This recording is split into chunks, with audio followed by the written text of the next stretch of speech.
ओम electronic PCB repair centre में आपका स्वागत है।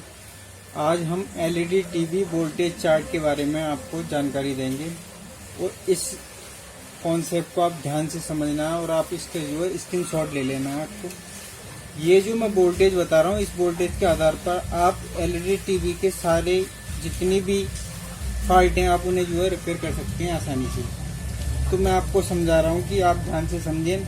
ये हमारे यूएसबी अगर काम नहीं करे तो यूएसबी की जो हम 5 वोल्ट चेक करते हैं, HDMI होता है उस पर भी हमारे 5 वोल्ट आते हैं उसके कनेक्टर पर। तो ये हमारे BGA होता है, BGA पे जो वोल्टेज होते हैं हमारे 0.7 वोल्ट होते हैं। और हमारा प्रोसेसर जो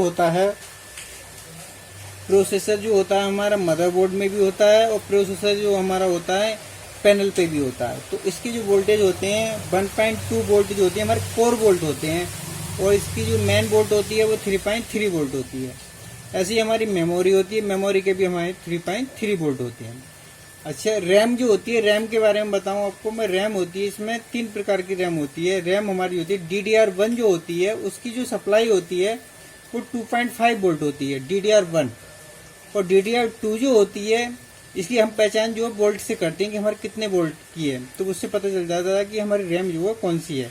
DDR2 जो है हमारी उसकी जो है 1.8 वोल्ट होती है और DDR3 जो होती है 1.5 वोल्ट होती है। अगर ये आईसी को वोल्ट नहीं मिले तो हमारा सेट डेड रहेगा। तो इन वोल्टों को आपको चेक करना है। दूसरी बात, अब आगे क्रिस्टल। तो क्रिस्टल क्या होता है कि क्रिस्टल के हमारे एक पॉइंट पे जो है 1.2 वोल्ट होंगे और दूसरे पॉइंट पे जो है क्रिस्टल की दूसरी लेग पर 1.6 वोल्ट होंगे। अगर ये वोल्ट एक समान हो तो भी हमारा सेट जो है डेड रहेगा। तो ये वोल्टेज में हमारा जो परिवर्तन आना चाहिए 1.2 और 1.6, यानी कि इन दोनों वोल्टेज में परिवर्तन आना चाहिए। एक समान होने पर जो है क्रिस्टल हमारा खराब होता है। दूसरी जो होता है हमारी ऑडियो आईसी जो है 12 वोल्ट की भी होती है, 5 वोल्ट की भी होती है। 5 वोल्ट की जो होती है हमारी वो हमारे छोटे सेटों में आती है, 24 इंच तक आती है और बाकी जो है 19 इंच में भी आती है। तो ये जो है दोनों प्रकार की ये हमारी जो ऑडियो का जब फॉल्ट होता है तो उस समय पे क्या करना होता है कि हमें जो है ये वोल्ट चेक करने होते हैं। अब आ जाओ आप पैनल के वोल्टेज, पैनल वोल्टेज चार्ट। तो इसमें क्या होता है कि हमारी BGA सप्लाई जो होती है 23 वोल्ट से लेकर और 30 वोल्ट तक होती है। ये BGA सप्लाई ना आने पर हमारी पिक्चर नहीं बनेगी। तो इसकी ये हमारा जो होती है पिक्चर बनाने का काम करती है। BGL जो होती है, BGL सप्लाई जो होती है -6 वोल्ट जो होती है, ये जो हमारी पिक्चर मिटाने का काम करती है। तो इसके ना होने पर हमारे स्लो मोशन का फॉल्ट आता है। तो इसे आपको ध्यान से देखना है। तो इस वोल्टेज को आप चेक कर सकते हैं। उसके बाद क्या होता है AVDD जो वोल्ट होता है हमारा वो 15 वोल्ट होता है, 15 से 16 वोल्ट तक होता है। AVDD नहीं आने पर हमारे नो पिक्चर का फॉल्ट आएगा। तो क्योंकि जब हमारी AVDD नहीं बनेगी तो AVDD जब नहीं बनती है तो हमारी BGS भी नहीं बनेगी और BGL भी नहीं बनेगी। तो इस प्रकार से इन वोल्टेज को हम जो है चेक करते हैं। अच्छा, फिर क्या होता है हमारा जो होता है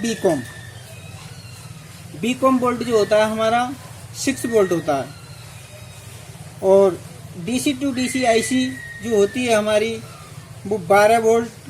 जो पैनल होते हैं हमारे 12 वोल्ट का भी होता है, 5 वोल्ट का भी होता है, 3.3 वोल्ट का भी पैनल हमारा होता है। तो ये जो है हमारी जो है ये वोल्टेज हम जो है LVDS पे जो LVDS जहाँ लगता है वहाँ जो है हम ये वोल्टेज चेक करते हैं।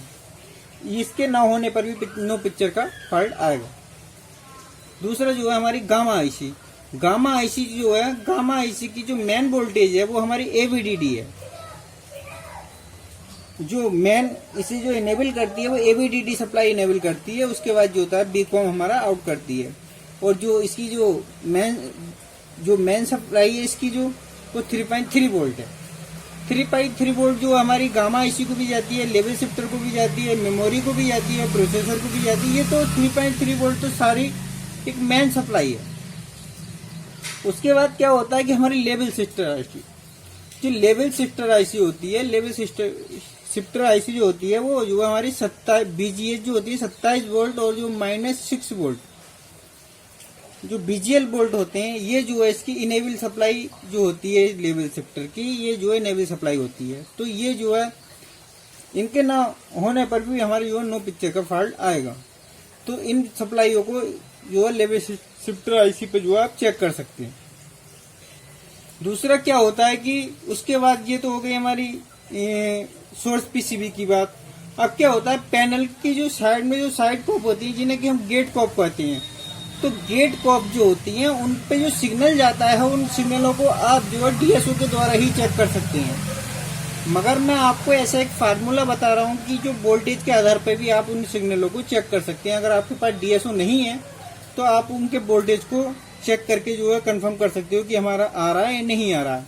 तो मैं आपको बताता हूँ, जी बॉन्ड के नाम से आता है। ये जो है एक सिग्नल होता है जो 1 जी गेट कॉप होती है, साइड कॉप 1.57 वोल्ट होगा। और ओई जो हम चेक करेंगे ये भी जो हमारे 3.29 वोल्ट के करीब होगा। और एसटीबी जो होगा 0.02 वोल्ट होगा। और सीकेबी जो होगा 1.63 वोल्ट होगा। तो ये और ये पीओएल जो होगा हमारा 1.66 वोल्ट होगा। और एसटीबीआर जो होगा हमारा 2.18 वोल्ट होगा इसका। और यूडी जो होगा तो 3.28 वोल्ट होगा।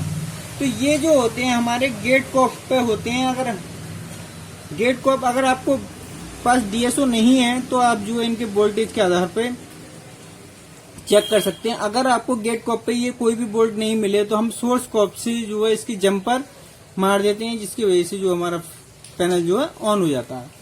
तो इस प्रकार से ये सारे वोल्टेज हैं। आप इसका जो है स्क्रीनशॉट ले लें अच्छी तरीके से। स्क्रीनशॉट लेने के बाद इसका जो आप स्क्रीनशॉट रखें और जब भी आपको कोई किसी भी पैनल की दिक्कत हो या किसी भी वोल्टेज की, तो आप जो है इसके आधार पर जो है वोल्टेज चेक करके आप जो है कोई भी फॉल्ट को आसानी से रिपेयर कर सकते हैं। और बाकी ये जो है जितने भी सिग्नल हैं ये मैं आपको जो है जैसे ही मैं कोई पैनल में फॉल्ट आएगा तो आपको ये सिग्नल जो है डीएसओ द्वारा चेक करके दिखा दूंगा। तो इसी प्रकार से आप जो मैं आपको दे रहा हूँ, इसे जो है बड़ा करके आप जो है इसका स्क्रीनशॉट ले लें अच्छी तरीके से। और स्क्रीनशॉट लेने के बाद स्क्रीनशॉट ले लें और जो है इसे जो है आप नोट कर लें। नोट करने से जो है आगे तक के लिए याद रहता है। तो इसी प्रकार से अच्छी वीडियो पाने के लिए आप चैनल को लाइक करें, कमेंट करें, सब्सक्राइब करें। जय हिंद, जय भारत।